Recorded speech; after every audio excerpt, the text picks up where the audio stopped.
Bienvenue. Aujourd'hui, on plonge dans un livre assez interpellant. Protocole glaucome. 21 jours pour apprendre à regarder en dedans. L'auteur, c'est Jean-Louis Dossou. Et attention, ce n'est pas un manuel d'ophtalmo classique, hein. L'approche est vraiment différente. Tout à fait. Alors, Jean-Louis Dossou, il faut savoir, c'est un enseignant. Mais c'est surtout l'auteur de la série Protocole santé interne. Il y a plus de 60 livres, c'est énorme.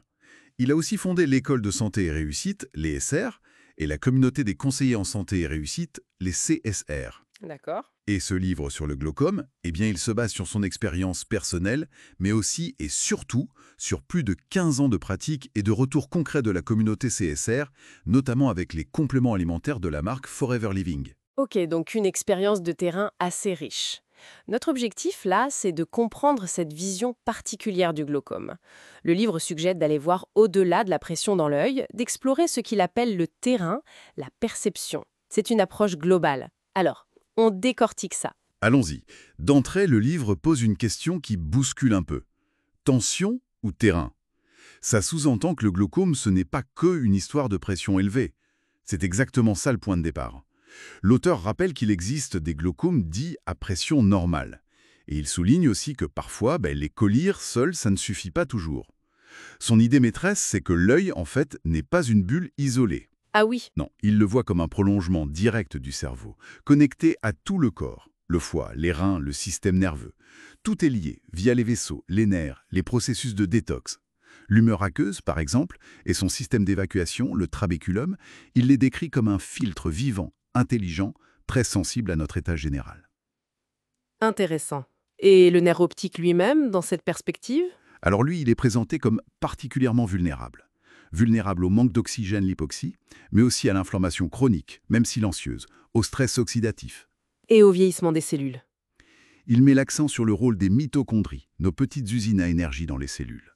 Tout ça, pour lui, c'est le terrain. D'accord, je vois.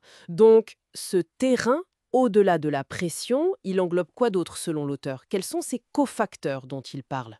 Il pointe du doigt plusieurs éléments souvent un peu négligés.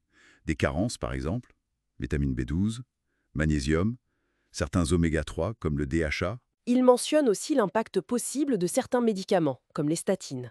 Et puis, bien sûr, le stress chronique ou encore une tendance à l'acidose dans les tissus. Lugique. Et ça nous amène directement à la nutrition, j'imagine. Quelle place elle occupe là-dedans? Elle est absolument centrale. Le livre insiste sur une alimentation protectrice, riche en certains nutriments clés.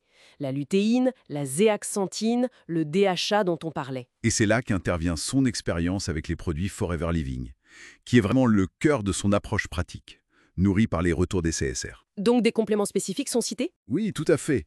Il donne des exemples comme iVision, qui cible les antioxydants pour l'œil, Focus pour le soutien nerveux, Artixi pour les oméga-3. Lithium plus aussi. Et bien sûr l'aloe vera gel, la pulpe d'aloès. Il fait même un lien intéressant avec les travaux anciens du docteur Filatov, sur ce qu'il appelait les stimulateurs biogènes. Ah oui, c'est-à-dire? En gros, des substances que les plantes produisent en situation de stress et qui, selon Filatov, pourraient aider nos propres cellules à mieux s'adapter et se régénérer. L'aloe vera en serait un bon exemple. Fascinant. Mais si je comprends bien, l'approche ne s'arrête pas au corps, au physique. Il y a une dimension plus symbolique. Effectivement, le livre explore aussi des pistes comme la mémoire cellulaire ou ce qu'il appelle la peur de voir. L'idée, c'est que des blocages émotionnels pourraient avoir un impact, s'inscrire dans le corps. Il relie aussi l'œil au rythme biologique, le sommeil, la lumière, l'œil comme une sorte d'horloge interne, et le compare au rein comme un organe filtre. Ça renforce cette idée de connexion globale. Ok, donc physique, nutrition, émotion, rythme, ça fait beaucoup d'éléments à relier. Concrètement, comment ça se passe, pratique? Il propose un protocole? Oui, c'est ça. Le livre détaille un protocole sur plusieurs semaines, basé sur les produits Forever qu'il utilise depuis des années. L'idée, c'est une régénération progressive du fameux terrain. Il parle de phase 1. D'abord le confort digestif et calmer l'inflammation, puis un reboot métabolique avec un programme comme le DX4, suivi d'une phase de remusculation endocrine et régénération avec les programmes C9 ou F15. D'accord. L'objectif, ce n'est pas juste de masquer un symptôme, mais vraiment de revitaliser l'organisme en profondeur, en s'appuyant sur ce système qu'il a développé avec sa communauté CSR. Donc, si on résume, ce livre nous propose de changer notre regard sur le glaucome. Moins une fatalité, plus un message du corps, un appel à regarder en dedans, comme le titre l'indique, et à agir sur tous les niveaux, cellulaires, nutritionnels, émotionnels et même nos habitudes de vie. C'est exactement l'idée. Et l'auteur précise bien, et c'est important, que c'est une approche complémentaire. Ça ne remplace surtout pas le suivi médical ophtalmologique qui reste essentiel. Absolument crucial de le rappeler. Et pour finir, peut-être une petite phrase du livre qui donne à réfléchir. Il suggère « Et si le glaucome, ce n'était pas la fin de la vision, mais plutôt un appel à développer une autre forme de clarté, une sorte de lumière qui vient de l'intérieur ». Ça pose la question. Au-delà de ce que mesure l'ophtalmo, qu'est-ce que ça pourrait vouloir dire pour chacun d'entre nous de voir autrement? Voilà une piste à explorer.